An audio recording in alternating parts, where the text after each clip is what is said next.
Thank you.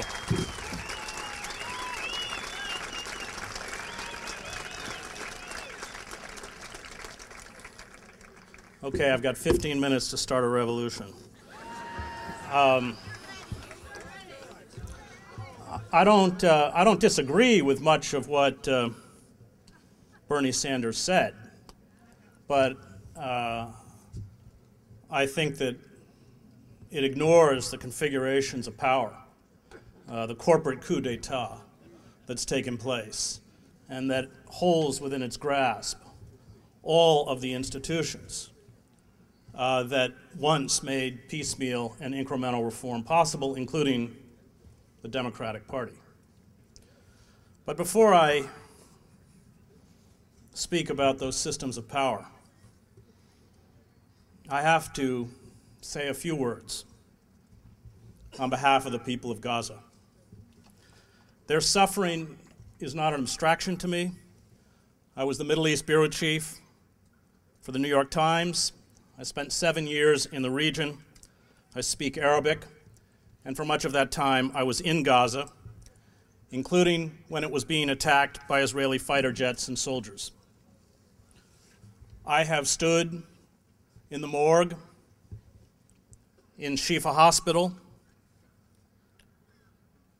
looking at the bodies, including the bodies of children, left behind by Israeli airstrikes and assaults, and I have watched mothers and fathers cradle their dead and bloodied boys and girls in their arms, convulsed by an indescribable grief, shrieking in pitiful cries to an indifferent universe. You're an anti-Semitic idiot!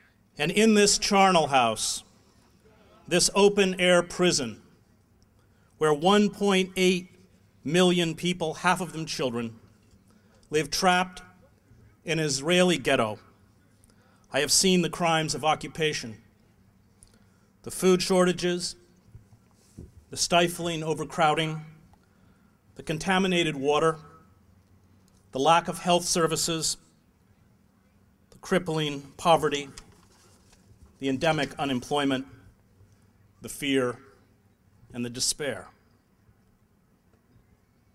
And as I have witnessed this mass of human suffering, I have heard from the power elites in Jerusalem and in Washington the lies told to justify state terror.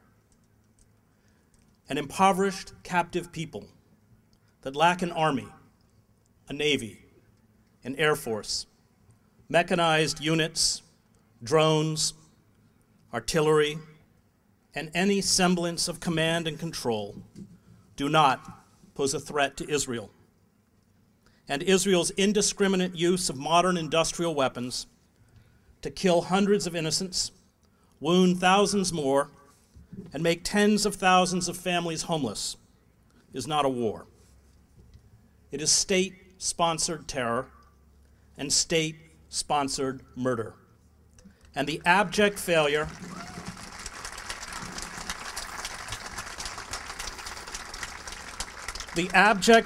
by our political class to acknowledge this fact, a fact which to most of the rest of the world is obvious, exposes the awful banality of our political system, the cynical abandonment of the most vulnerable of the earth for campaign contributions.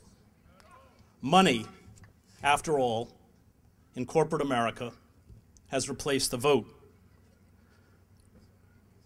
The abandonment of the people of Gaza is not tangential to our own political life.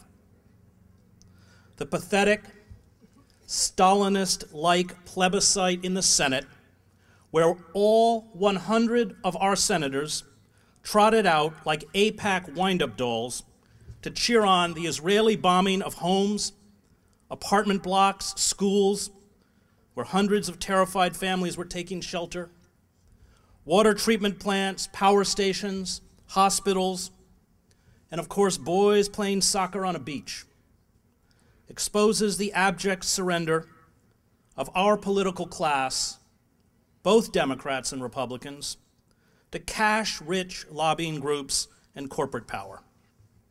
The people of Gaza, to these elites, are expendable because they are poor, they are powerless, and they have no money. Just like all the poor people in this country of color, whose bodies are locked in cages and whose imprisonment enrich the prison industrial complex. The danger is this: when you are willing to sacrifice the most vulnerable for political expediency, it becomes easy, as Barack Obama and the Democratic Party have amply illustrated, to sacrifice all who are vulnerable: our own poor, workers, the sick, the elderly, students, and now, of course, our middle class. This is a Faustian compact. It ends by selling your soul to Goldman Sachs and ExxonMobil. It ends by deifying a military machine now largely beyond civilian control that, along with our own organs of state security, has established a surveillance and security state that makes us the most spied upon, eavesdropped, monitored, and photographed populace in human history. And it is impossible to describe yourself as free when you are constantly watched. This is the relationship of a master and a slave. Politics. If we take politics to mean the shaping and discussing of issues, concerns, and laws that foster the common good, we have to admit that this is no longer the business of our traditional political institutions, including the two major parties, the courts, and the press. None of these institutions can be authentically called democratic because they are used to crush all vestiges of civil life. All who call, as a traditional democracy does, on its citizens to share among all its members the benefits, sacrifices, and risks of a nation.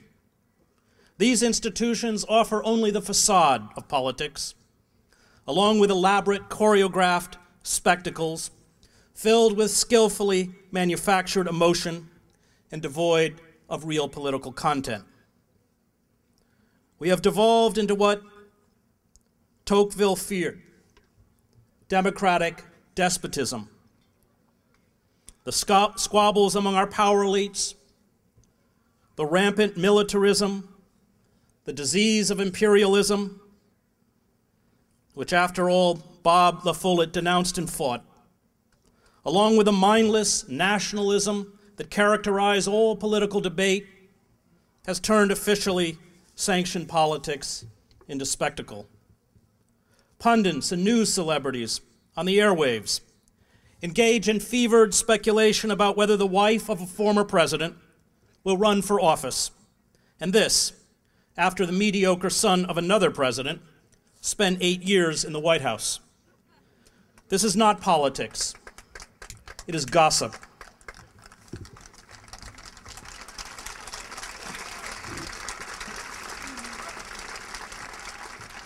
Opinion polls, the staple of what serves as political reporting, are not politics. They are forms of social control. The use of billions of dollars to fund election campaigns and pay lobbyists to author legislation is not politics. It is legalized bribery. The insistence that austerity and economic rationality, rather than the welfare of the citizens, be the primary concerns of the government is not politics. It is the death of civic virtue. The government's system of wholesale surveillance, the militarization of police forces, along with a psychosis of permanent war and state-orchestrated fear of terrorism, are not politics.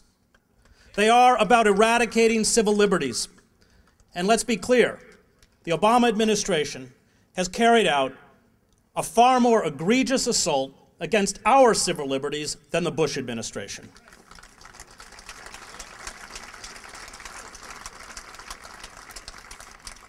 As many of you may know, I sued the president in federal court over Section 1021 of the National Defense Authorization Act. This section authorizes overturning 170 years of U.S. law, authorizes the military to seize U.S. citizens who are deemed to be terrorists, strip them of due process, and hold them indefinitely in military facilities, including in our black sites offshore. We won in the Southern District Court of New York. The Obama administration appealed, and the appellate court unfortunately put that law back into effect. As long as most citizens continue to give credibility to the ideas that justify global capitalism, our corporate masters will remain unassailable. It is our job not only to fight against this system of corporate power, but to shatter the ideology that holds it in place. And once this ideology is shattered, the institutions that buttress the ruling class will deflate and collapse. And it is this fundamental battle of ideas that I believe is now percolating below the surface. It is a battle the corporate state is steadily losing. An increasing number of Americans are getting it. They know we have been stripped of political power. They recognize that we have been shorn of our most basic and cherished civil liberties. They see that nearly half the country now lives in poverty or a category called near poverty. And many of the rest of us, if the corporate state continues, as Senator Sanders pointed out, will join them. These truths are harder and harder to hide. It appears on the surface that political ferment is dormant, but I believe this is incorrect. The ideas that sustain corporate power, globalization, corporate capitalism are swiftly losing their efficacy across the political spectrum. The ideas that are rising to take their place, however, are inchoate. The right has retreated into Christian fascism, a celebration of the gun culture, and racism. The left, knocked off balance by decades of fierce state repression in the name of anti-communism, has yet to rebuild itself and turn on a bankrupt liberal class that has sold its soul to a bankrupt Democratic Party.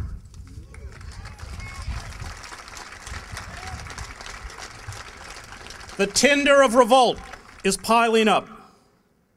No person or movement, no matter how hard they work, can finally trigger or ignite this revolt. No one knows where the eruption will take place. No one knows what form it will take. But I believe it is certain that popular revolt is coming. The refusal by the corporate state to address even the minimal grievances of the citizenry, the continued pillaging of the nation and the ecosystem, reminds us that, as Karl Marx observed, unfettered, unregulated capitalism is a revolutionary force. It commodifies everything.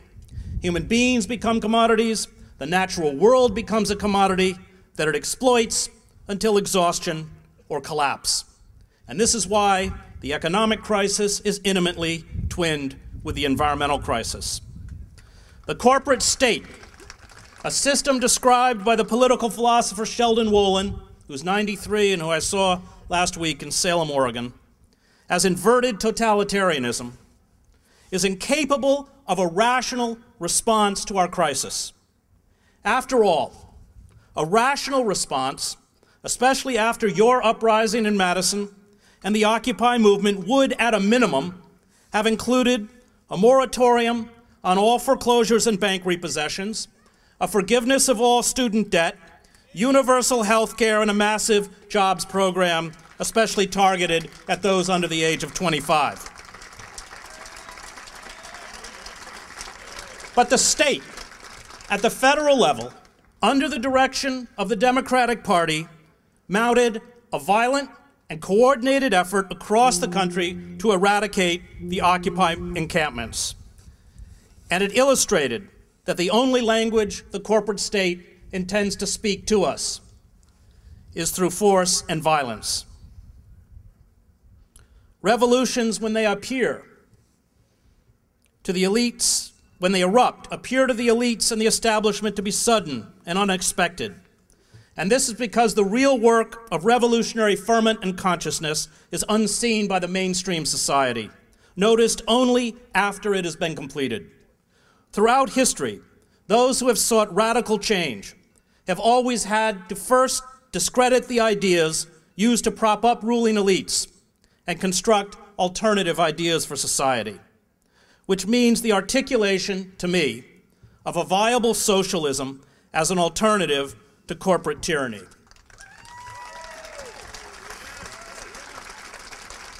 By the time these ruling elites are openly defied, there has already been a near total loss of faith in the ideas, in our case, free market capitalism and globalization, that sustain the structures of the ruling class.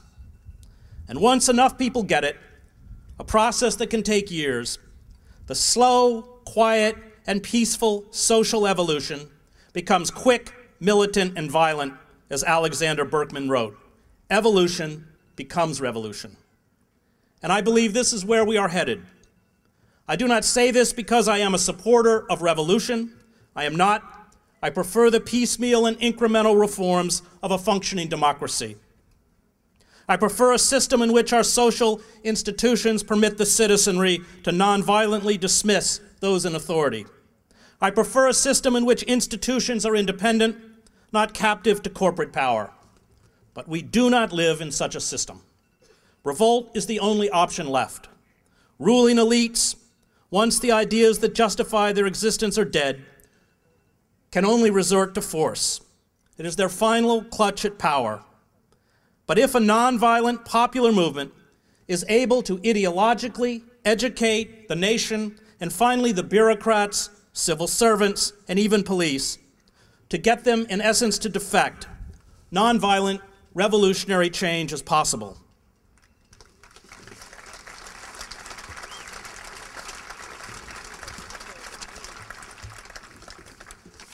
The people in Gaza deserve to be free. But so do we. Do not look to your political mandarins for help, or expect anything but vaudevillian smoke and mirrors from the billions poured into our campaign circus. Look within. We too, if we funnel our energy back into these institutions, will be powerless, for we have undergone a corporate coup d'etat in slow motion, and it is over. They've won. If we want to wrest power back, to make the consent of the governed more than an empty cliche, we will have to mobilize to carry out sustained acts of mass civil disobedience, to overthrow, let me repeat that word for the members of Homeland Security who might be visiting us this afternoon, overthrow the corporate state.